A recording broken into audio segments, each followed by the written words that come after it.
La Voz con César Vidal, desde el exilio. Muy buenos días, muy buenas tardes, muy buenas noches y muy bienvenidos a esta nueva singladura de La Voz. Soy César Vidal, hoy es el jueves 26 de mayo de 2022 y me dirijo a los hispanoparlantes de ambos hemisferios, a los situados a uno y otro lado del Atlántico, y como siempre lo hago desde el exilio. Corría el año 1941 cuando se publicó en Estados Unidos un libro que marcaría un hito en la historia de la psiquiatría. Escrito por Herbie Milton Cleckley y titulado The Mask of Sanity, es decir, La Máscara de la Salud, en él se contenía uno de los primeros estudios en profundidad sobre la psicopatía. Cleckley definía al psicópata sobre la base de tres parámetros muy concretos y definidos. El primero era la audacia. El psicópata está convencido de su importancia social y afirma sus objetivos con energía y determinación. El segundo es la desinhibición.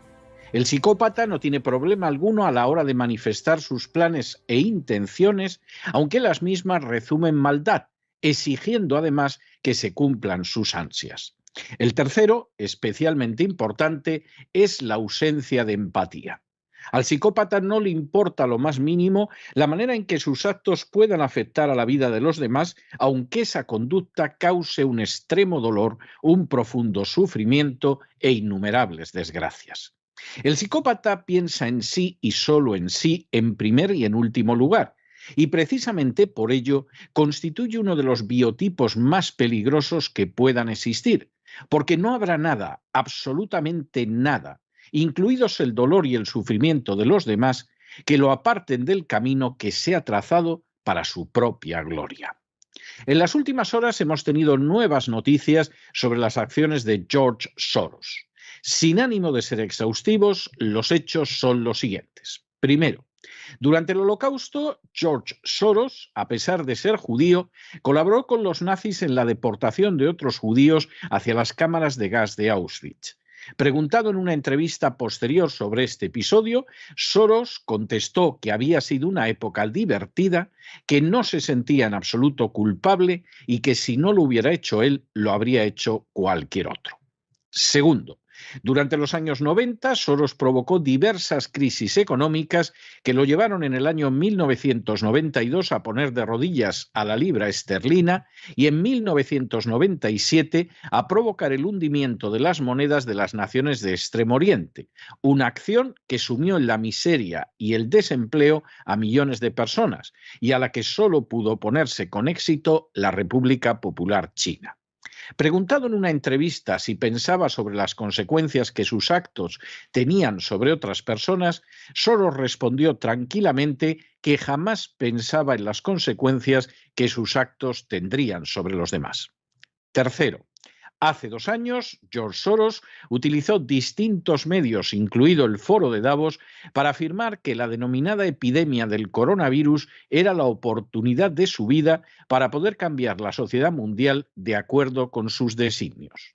Cuarto, de manera bien significativa, a la vez que ha afirmado su absoluta ausencia de empatía hacia el sufrimiento experimentado por las víctimas de sus acciones, Soros ha reconocido satisfecho en entrevistas que, aunque no es creyente, en ocasiones se siente como si fuera Dios.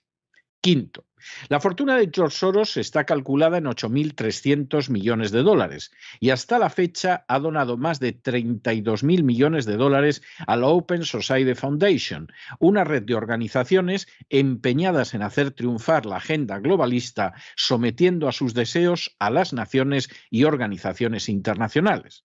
Así, por ejemplo, la Open Society ha afirmado que cuenta con la tercera parte de los miembros del Parlamento Europeo para apoyar sus metas, calificándolos como reliable, es decir, fiables. Sexto, entre las metas financiadas por George Soros se encuentran la legalización de las drogas, la imposición de la ideología de género, la inmigración ilegal masiva, la lucha contra cualquier instancia que se oponga a la agenda globalista y la realización de golpes de Estado como el perpetrado en favor de los nacionalistas ucranianos en el año 2014. Séptimo, Judicial Watch ha señalado también que George Soros financia movimientos dedicados a desestabilizar los sistemas políticos. Fue el caso, por ejemplo, de las organizaciones juveniles que sembraron la subversión en Chile hace 2 años y que impulsaron la situación política actual de este país hispanoamericano. Octavo.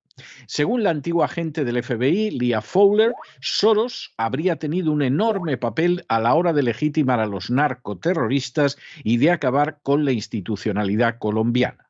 Así, la Open Society financió un panel titulado El futuro de la industrialización de la coca en Colombia, un camino hacia el desarrollo y la paz. Noveno. También, según Judicial Watch, Soros mantiene la financiación de medios como verdadabierta.com o La Silla Vacía o la ONG de Justicia, o a políticos como Rodrigo Uprimay, que ha justificado los acuerdos con las FARC colombianas. Décimo. En el año 2015, Vladimir Putin expulsó de Rusia varias organizaciones de Soros por considerarlas una amenaza real contra la seguridad del Estado. Previamente a la acción de Putin, el nombre de Soros había quedado vinculado a las revoluciones de colores acontecidas en el este de Europa, como las experimentadas en el año 2000 en Serbia, en el 2003 en Georgia, en el 2004 en Ucrania o en el 2005 en Kirguistán. Undécimo. Soros también apareció en los papeles de Panamá y de manera bien reveladora el consorcio de periodistas que difundió la información sobre este caso también recibe financiación de la Open Society de Soros. Duodécimo.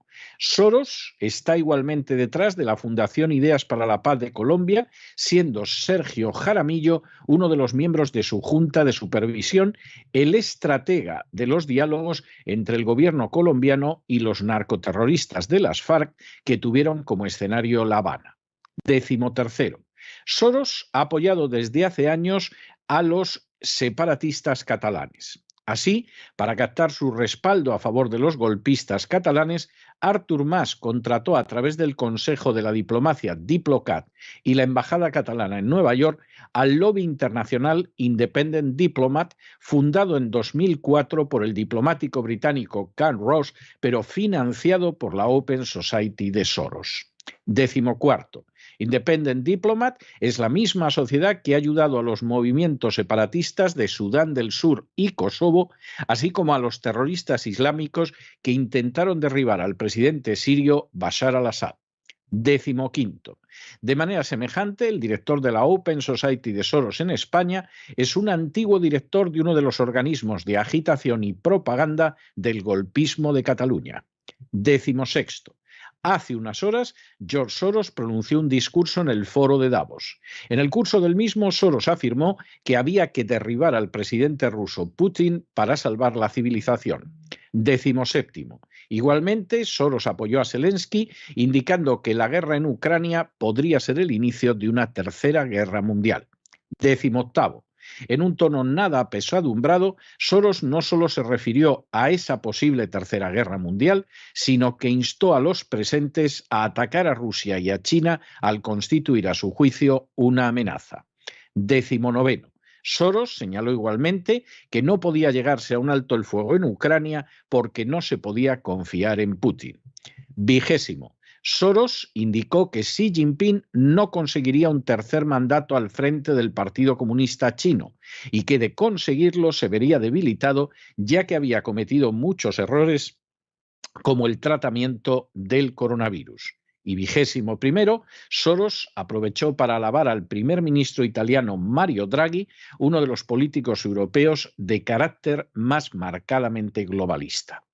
La figura de George Soros, al que alaban, incensan y se someten los más diversos políticos, incluidos el español Sánchez, el colombiano Duque o el americano Biden, es una de las más siniestras que ha tenido que sufrir el mundo a lo largo de las últimas décadas. Provisto de una fortuna cuyo origen real nadie sabe a ciencia cierta, pero que apareció después de trabajar para los Rothschild en Gran Bretaña, Soros presenta una inquietante personalidad psicopática. Por supuesto, es audaz en la persecución de sus objetivos globalistas hasta el punto de haber dedicado a los mismos decenas de miles de millones de dólares. Por supuesto, ha dejado de manifiesto una y otra vez cómo pretende modelar el mundo de acuerdo a su cosmovisión globalista y a dogmas como la calentología, la ideología de género o la inmigración descontrolada. Pero lo más obvio de su carácter psicópata es la total, absoluta e innegable falta de empatía hacia el sufrimiento humano, en especial el sufrimiento que él mismo ocasiona y provoca. Las acciones de Soros no solo han creado la ruina financiera de naciones enteras y el hundimiento en la miseria de millones de inocentes, sino que han sido responsables directas de actuaciones políticas que han tenido como consecuencia innegable la subversión e incluso el derramamiento de sangre. Creando situaciones de esa gravedad, Soros ha reconocido públicamente que no se para a pensar en lo que pueda suceder a los seres humanos como consecuencia de sus actos, sino que se siente a veces como si fuera Dios. De hecho, como si fuera Dios, Soros pretende modelar el planeta de acuerdo con una ideología que, eso sí, es malvada y pérfida. No sorprende que si hace apenas 2 años Soros veía el coronavirus no como una gran desgracia, sino como una magnífica oportunidad para conseguir sus objetivos, ahora pida la aniquilación de Rusia y China, 2 de las naciones que no se han mostrado dispuestas a someterse a sus designios, y que disfrute pensando en la idea del derrocamiento de Putin, uno de los políticos que se ha resistido con mayor gallardía a sus acciones de subversión. Que una persona como Soros acaricie incluso la idea de una tercera guerra mundial como un paso para lograr sus objetivos resulta de manera indiscutible escalofriante. Con todo, lo grave no es solo que Soros sea un peligroso psicópata, sino que poco a poco buena parte de la marcha de este planeta esté en manos de otros psicópatas a los que no les importa el futuro de miles de millones de personas, que ansían reducir la población mundial de manera acelerada y que para ello no dudan en provocar epidemias, guerras, destrucción de la familia y hambrunas. No menos grave es también que esos psicópatas sean aplaudidos, reverenciados y obedecidos por políticos, instituciones y furcias mediáticas. Sin embargo, hay 2 circunstancias de las que podemos estar seguros. La primera es que a esos psicópatas, comenzando por Soros, no les queda ya mucho tiempo para seguir sembrando la maldad y provocando la iniquidad en este planeta. La segunda es que, aunque puedan escapar de un juicio más que justo ante la justicia humana, sin duda se encontrarán con otro juicio ante un juez que será insobornable e implacable. Pero no se dejen llevar por el desánimo o la frustración, y es que a pesar de que los poderosos muchas veces parecen gigantes, es solo porque se les contempla de rodillas, y ya va siendo hora de ponerse en pie. Mientras tanto, en el tiempo que han necesitado ustedes para escuchar este editorial, la deuda pública española ha aumentado en más de 7 millones de euros y una parte de ella, ríanse ustedes, va a parar a las organizaciones de George Soros. Muy buenos días, muy buenas tardes, muy buenas noches. Les ha hablado César Vidal desde el exilio. Que Dios los bendiga.